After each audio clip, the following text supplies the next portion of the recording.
supporter of Dornbecker Children's Hospital is dying of brain cancer, and he did not have health insurance. His medical bills could have financially wiped out his family. But we've learned that the Oregon Health Plan will cover the bulk of the bills. Adam's also got some encouraging news from his doctors today. They say he will live to see Christmas this year, and he may have a lot more time than they thought. Boy, that's great news. Hang in there. Good night.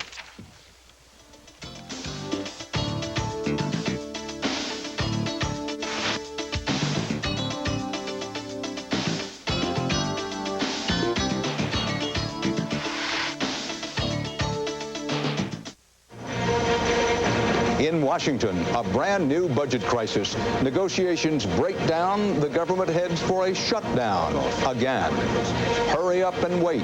American ground troops headed for Bosnia lose their first skirmish with the weather and the stick-up men who are sticking it to the FBI. This is the CBS Evening News with Dan Rather reporting tonight from U.S. military headquarters in Tuzla, Bosnia. Good evening. On this snowy, socked-in weather night in Tuzla, grounding virtually all U.S. military movement in or out of this country. Back home, a resurgence of the political storm over federal budget priorities threatens to ground some of the U.S. government tonight, forcing a partial shutdown for the second time in a month. White House correspondent Rita Braver has the latest on that. Rita? That's right, Dan. President Clinton came into the White House briefing room late today to blast Republicans for calling a halt to budget negotiations. He claims that the Republicans are threatening to shut the government down just in time for Christmas unless he agrees to massive cuts in Medicare and Medicaid. I would not give in to such a threat last month, and I will not give in today. I would remind you, when we signed the last resolution, we said we would work in good faith to balance the budget in 7 years without harmful cuts in Medicare, Medicaid, education, the environment, agriculture, veterans benefits, and without raising taxes on working families. Republicans say they made concessions in their budget offer, taking $5 billion off their $245 billion tax cut and restoring $75 billion in spending, including more money for the president's priorities like environment, education, and Medicare and Medicaid. And they say they are just not going to keep authorizing short-term funding for the government. But I would hope the President of the United States would contact this senator and the Speaker of the House of Representatives, and the three of us sit down and get serious. This is serious business. If we don't have some agreement, we don't pass a CR by Sunday evening, the government will shut down again. Meanwhile, the president has already had talks with his budget director about an orderly closing down of the government. And the White House tonight made sure that we heard that when the president was told that the shutdown might include dimming the lights on the national Christmas tree, he said, make sure it stays lit, send the bill to me. Dan? Rita Braver at the White House. On the ground here in Bosnia, without fanfare or official announcement, U.S. Army troops have already moved out on patrols, some of them apparently in close connection with UN peacekeepers. For example, within the last 72 hours, at least one U.S. soldier was along on such a mission when what is officially described as a tense situation developed near the town of Brčko. Details are sketchy. No shots apparently were exchanged. Brčko is the former Muslim town held by the Serbs in the narrow corridor that connects Serb lands in eastern and western Bosnia.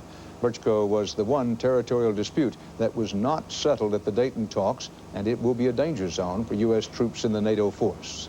For a second straight day, the Tuzla airport was socked in by snow and fog, but as soon as it lifts, the first full battalion of U.S. ground troops will move in. They're Army paratroopers based in Italy. Correspondent David Martin is with them.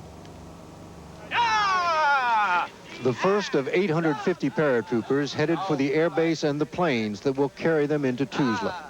The months of training are over. You guys ready to go? Charlie Company will be on the first plane in, the first U.S. combat unit in Bosnia. When Charlie Company hits the ground, the rules change. Unlike the UN peacekeepers, U.S. and other NATO troops will go wherever they want in Bosnia and will not have to negotiate their way through checkpoints. If I have to back my soldiers off and wait until we have 2 companies there just to, scare the wits out of these people into letting us through, then that's what we're going to do. But first, Charlie Company must secure the airport. The paratroopers have built a scale model of the field and developed a plan for taking it over. No one enters and no one departs that we don't consent to their entrance or their departure. Charlie Company will set up what it calls combat outposts on the 3 roads leading in and send patrols out along the perimeter fence. The more we know about what's on that fence perimeter, the better. You know, the quicker, the better. 2 soldiers will be lurking in the background, their special issue sniper rifles covering the troops at the fence. They're worried about the gate. That's what their job is. We want to make sure that anything out further isn't going to put them in harm's way. This airborne battalion is about as ready as it will ever be. There's nothing left to do but reassure a green lieutenant. We don't know what's on the ground. When we get on the ground, we'll work it out. You know what I'm saying? And say goodbye for who knows how long. David Martin, CBS News, Vicenza, Italy. Officially, the job of the NATO force in Bosnia is to provide security, so this battered nation can get on its feet. Civilian agencies, not U.S. troops, are supposed to be responsible for nation building, period. But to people here in Tuzla, the coming of the Americans has meant a return of hope for peace and prosperity. The first shift of the day leaves the Tuzla salt factory at 2:15 every afternoon. It's one of the few places that stayed up and running through the war, while most of Bosnia's industry closed down or got bombed out. It survived at 1/3 its normal capacity by producing something the war needed, saline solution for treating the wounded. Now the workers are pinning their future on the Americans. Peace translates into more work for more people. This is our best chance, says this worker. But if the Americans are not successful, there will be war again.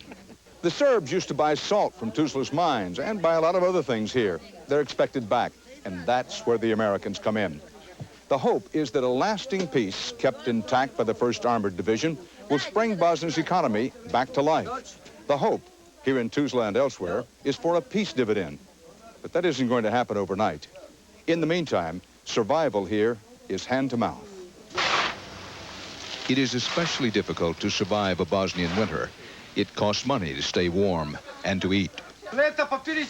For many, especially for the thousands of destitute refugees, the only way to get by is to sell whatever worldly goods they manage to salvage, or to work whatever odd job is available, or to leave Bosnia. That's what Aisha Mucic did. She was born in Tuzla. Her brother was killed, and she says her father died of a broken heart. Now she lives in Germany. She brought her children back to visit their cousins. She told us there is nothing left for her here. The workers at the salt factory aren't ready to give up. At the local school, the children are being told about better days ahead. After all, they got through the war. And now the Americans are coming to keep the peace, at least for a year.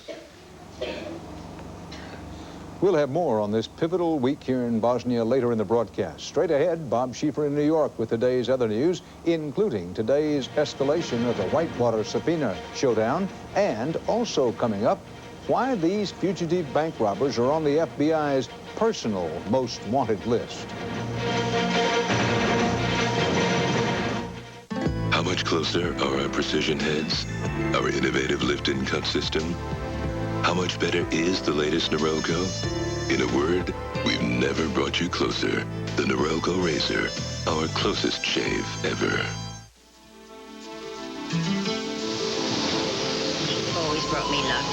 White Diamonds, the intriguing fragrance from Elizabeth Taylor. Your gift with any $42 White Diamonds fragrance purchase.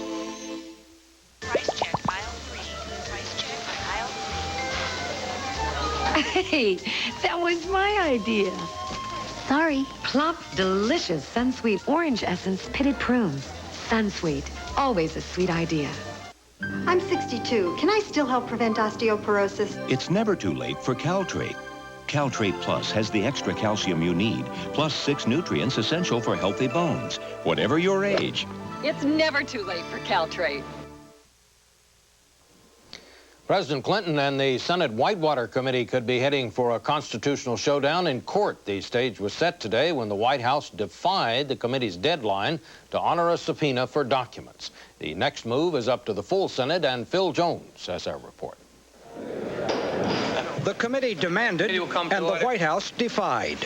Former presidential aide William Kennedy had been given a deadline of this morning to bring notes of a Whitewater meeting. The importance of the notes is that they reflect a conversation that the president and his legal counsel believe is a privileged attorney-client conversation. Aye. The committee voted to ask the full Senate to take the president to court to get the notes. This current confrontation is over a 1993 meeting at the office of Clinton's private lawyer, but it included White House attorneys Bernard Nussbaum and William Kennedy.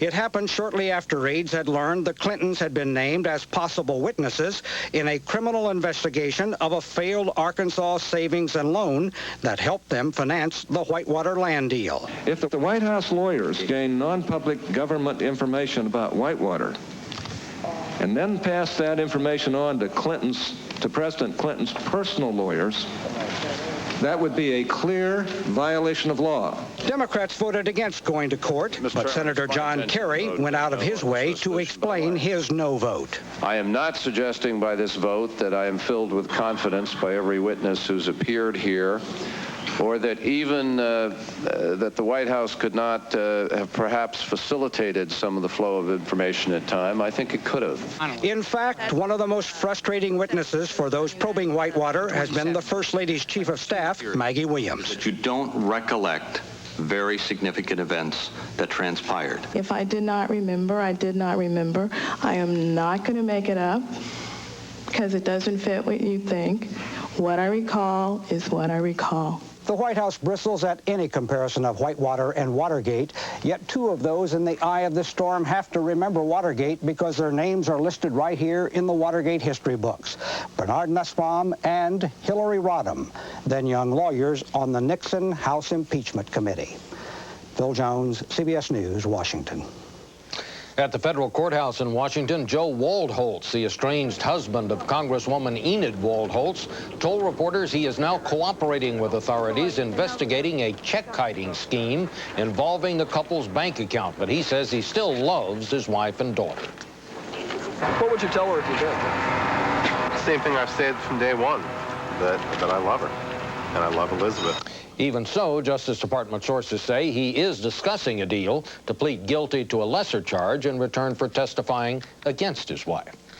The FBI is trying to catch a gang of criminals who are on a cross-country bank robbing spree and appear to have a special disdain for federal agents.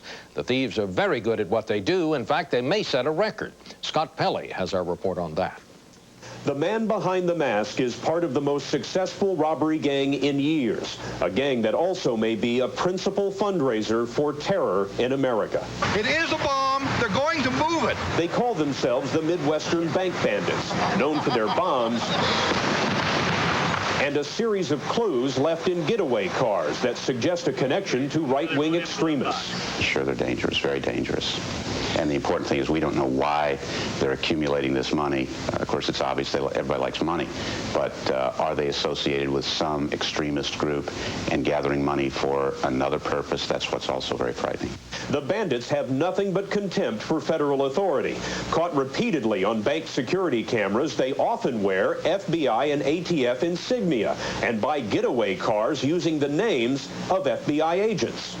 In one car, they left an article about the Oklahoma City bombing. In another, a copy of the Declaration of Independence.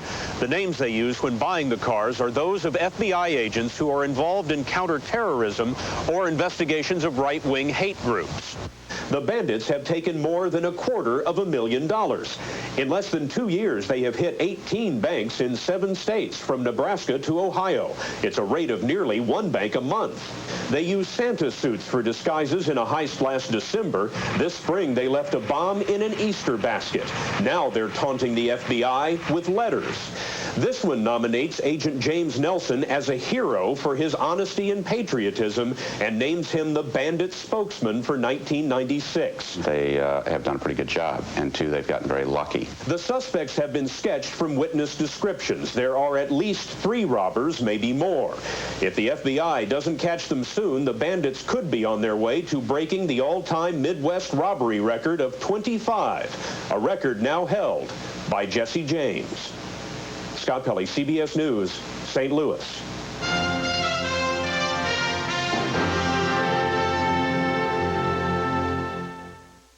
You ready? Yes. Tell me what you smell. I have no idea. You're really stuffed. Yes. I have a nasal spray I want to give you. Now what do you smell? That's an orange. You got it. Curious about the product? Dristan. Dristan 12-hour nasal spray. Man, I can breathe.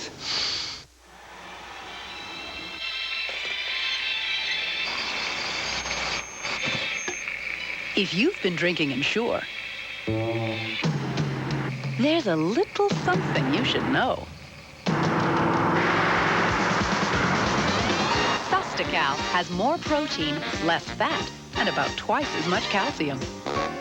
No, Sustacal can't add years to your life, but it might help add life to your years. Mom, you're the best. What brought that on? Well, we couldn't have redone this house without you. And with your arthritis and all. Jim, my arthritis is under control. Evidently. Did you find a cure? No, but I did find Arthritis Foundation pain relievers. You mean like the Arthritis Foundation? Exactly. There are 4 different kinds, and they're all terrific. And part of the purchase price goes to research to find a cure. So maybe you won't have to worry. Mom, you are the best. Arthritis Foundation pain relievers for relief you can count on until we find a cure. Nobody does it like you. For high traffic areas, now there's the deep cleaning power of the new Hoover Steam Vac Deluxe with 5-brush agitator. Nobody does it like you. These volunteers are helping students, but they're also helping themselves. Learn how a little tutoring can go a long way. Join Charles Osgood this Sunday morning. He hasn't got long to live, but at least he'll die rich. Where will he get the money? From the guy who bought his insurance policy. Cash now, die later. Sunday on 60 Minutes. Yasser Arafat made a triumphant return today to the largest city on the West Bank. The PLO leader landed on the roof of former Israeli military headquarters in Nablus. He was evacuated where they were evacuated by Israel just days ago. He told the crowd he will run for president in Palestinian elections scheduled for next month. Boris Yeltsin called on Russian voters today to reject the forces of the past. In Sunday's elections for parliament, the Russian president spoke from the sanitarium where he is recovering from heart trouble. His reformers are trailing communists and hardline nationalists in the pre-election polls. Sunday is also election day in Haiti. It is the first since President Clinton sent 20,000 U.S. troops in last year to restore democracy. The Americans are supposed to leave this year, but the question is whether democracy in Haiti will last without them. Correspondent Art Rascon has our report from Port-au-Prince. In the slums of Port-au-Prince, some of the 2,000 U.S. soldiers who remain here are conducting the country's only get-out-and-vote campaign. Leaflets are handed out, posters hung, but 75% of this country can't even read, and fewer than a third are expected to vote on Sunday. Some of our people, they don't want to go vote. They don't want to go to vote. They don't want to do anything. They are, they are so scared. Well aware of Haiti's violent election history, U.S. troops under heavy guard delivered millions of ballots to distribution points across the country. How closely are you watching these ballots? Security is tight, and we're doing our utmost to make sure that the ballots are safe. There are 14 candidates who want to be president. Few Haitians even know who they are. There have only been 2 weeks of campaigning, and candidates have made no promises. In fact, the only real enthusiasm has been for President Aristide, who is forbidden to run again. But from his Lavalas party comes the leading candidate, René Préval, a longtime ally of Aristide. It's not easy being a presidential candidate. Just this week, Leon June's house was shot up by a gang of thugs. We are a country of violence. No. Violence means, our life in Haiti. Haiti has never had a peaceful presidential election. U.S. troops, part of a larger UN force, are hoping to change that. My fervent hope and prayer is that we don't have to react. I think Haiti can do this election without a lot of violence. Achieving that may be as crucial for the Clinton administration as it is for democracy in Haiti. Art Rascon, CBS News, Port-au-Prince. President Clinton is reported ready to approve a new rule authorizing drug tests for virtually all suspects arrested on federal charges. That would be about 60,000 people a year. The new policy would deny bail to any suspect who refuses a drug test. Coming up next, a big screen comeback, and this one is novel.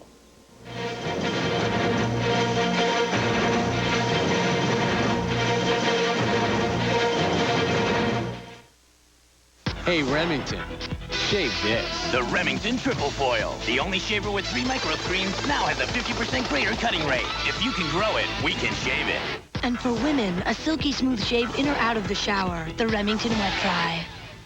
To me, the best rules are the ones you make yourself. For example, if there's a better way, I'll take it. That's how I found this Healthy Choice cereal from Kellogg's. They really made new rules when they invented these toasted brown sugar squares, like give it 3 different grains for a good crunch. Then put enough brown sugar and honey in there so you don't miss a frosting. Fun without frosting. Now there's a rule I can live with. Healthy Choice cereal. Sure, it's good for you. But taste rules. On the face of things, Tavist seems to cost a bit more than these cold medicines, but prices can be deceiving. See, one little 12-hour Tavist is so effective at relieving your congestion and sneezing that to get close to the same relief, you'd have to take 4 of these, or up to 6 of these, or 6 of these. So with these guys, you could pay more than twice as much, and you don't even get continuous relief. Now, there's something to feel sick about. Prescription strength Tavist. Relief you can count on. Tired of putting yourself in an awkward position every time you sand? Then try the heavy-duty Detail Sander 2000 from Ryobi. Its unique arrowhead design gets into and under tight spots quickly and easily, eliminating those tedious and painful tasks like finger sanding. The 2-speed Detail Sander 2000 and the original Detail Sander from Ryobi. 2 sanders designed to get into tight spots, so you don't have to. AARP and Centrum Silver salute John Whitaker. For helping others, John is honored with a Legacy Award by AARP and Centrum Silver. The Centrum specially formulated for your changing nutritional needs after 50. It's a great time to be silver. Big 10 meets the Big 8. Brian Evans leads the Hoosiers into Kansas to tangle with Shark Vaughn and Jared Haas. Big-time basketball Saturday on CBS. When your mother said wash your hands, she was onto something. So why don't hospital workers do as mother said? And why do 2 million Americans get sick in the hospital? Monday. In San Francisco, AIDS patient Jeff Getty was listed in good condition today after doctors gave him a bone marrow transplant from a baboon. The risky experiment is an attempt to boost his immune system and save his life. Researchers are not optimistic, but say it will probably take a couple of months to know whether they succeeded. For those who complain that the film industry produces movies with too much sex and violence, well, there's reason to be happy tonight, because suddenly one of the biggest names in Hollywood is a decidedly old-fashioned woman. Very old-fashioned. Correspondent Edie Magnus has our report. From Hollywood to New York's Hudson River, movie executives are congratulating themselves on their latest discovery. A hit writer. This is certainly her year. She's hot. You know, I don't know, she'll probably, if she was around, she'd probably be getting $2.5 million for her next screenplay. But she's not around. She's Jane Austen, a 19th century English novelist, and suddenly the toast of Tinseltown. When you think about a woman that's this week turning 220 years old and suddenly has 3 movies out in Hollywood, it's quite an accomplishment. Can you put your arm about my neck? Austen's Sense and Sensibility opened this week, a romantic comedy about the struggle between reason and passion. Emma Thompson says the subject is timeless. Marriage is one of the most political social contracts you can make, and it's to do with power and it's to do with money, and Jane Austen understood that very, very well. However hard a woman's role was then, it's a lot nicer than the roles women have had lately. Being stalked, stripping, murdered. Have you ever seen anything like this? But for the moment, civility is in. Oh, how beautiful. Sense and Sensibility doesn't have so much as a kiss. No wonder the movie was a tough sell. Everyone wants to be a tough guy and throw a lot of bullets around. We don't really have a lot of directors or screenwriters who are able or willing or want to make wonderful old-fashioned romances, even though audiences are dying for them. So now filmmakers are bowing to Austen fans. From a modern version of Austen's novel Emma in the movie Clueless to Persuasion and Pride and Prejudice. That thrills the Jane Austen Society of North America, from San Francisco to snowy Maine. Lobsterman Bill Hamilton is an Austen aficionado. We have something between us, she and I, and no one else can see her in quite the same way that I do. She's talking to me. So raise your glasses and listen carefully. There's Oscar talk in the air. Jane, babe, you're like fine wine. You just get better with age. Edie Magnus, CBS News, New York. And in a moment, Dan Rather will be back from Bosnia with more about America's new role in the Balkans.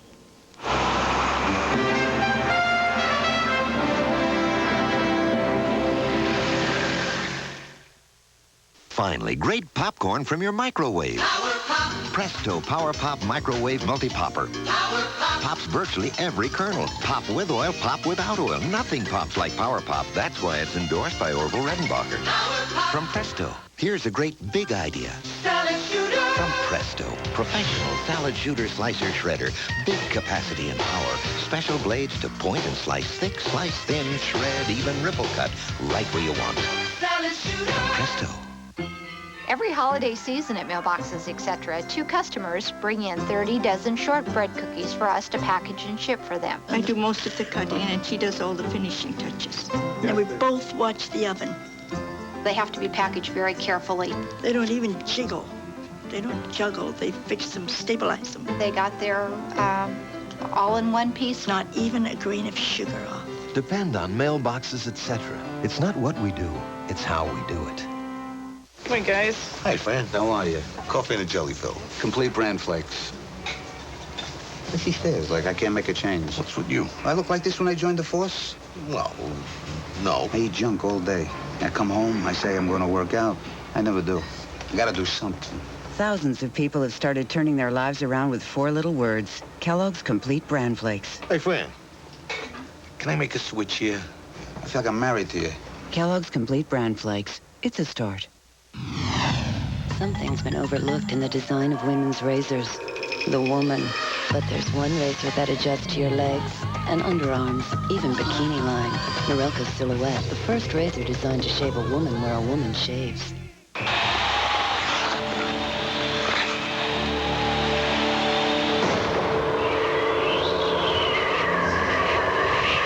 Anacin, more relief than the regular strength of Bayer or Tylenol. Anacin, when you really got a headache.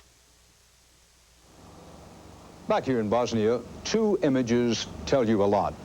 One is of this airman walking the fog-enveloped airstrip where again today no planes could land. Thus, the U.S. military ends its first week of deployment into Bosnia in frustration. But the weather will eventually clear. The troops and equipment will get in soon. The more difficult problem is high expectations. Americans bring high expectations and a sense of purpose to a dangerous mission. A mission they hope will assert American values of peace and freedom in a region that has experienced little of either. Bosnians expect U.S. troops to bring lasting peace, to stimulate the wrecked economy, and fix the road to the airport. Which brings us to the second image. A U.S. soldier giving candy to Bosnian children. Speak softly and carry a candy cane. But it isn't this easy. Listen to the words of a Tuzla journalist who covered the war on the front lines and lost his infant son in a Serb shelling attack on Tuzla. The most important thing for Americans to understand, he said, is that they cannot help us so much as they think. Only we can bring our freedom. The young soldier with his candy and his fellow Americans in arms can help provide some breathing space here. Only the people of Bosnia can bring their nation peace. And that's part of our world tonight. From Tuzla, Bosnia, Dan Rather reported.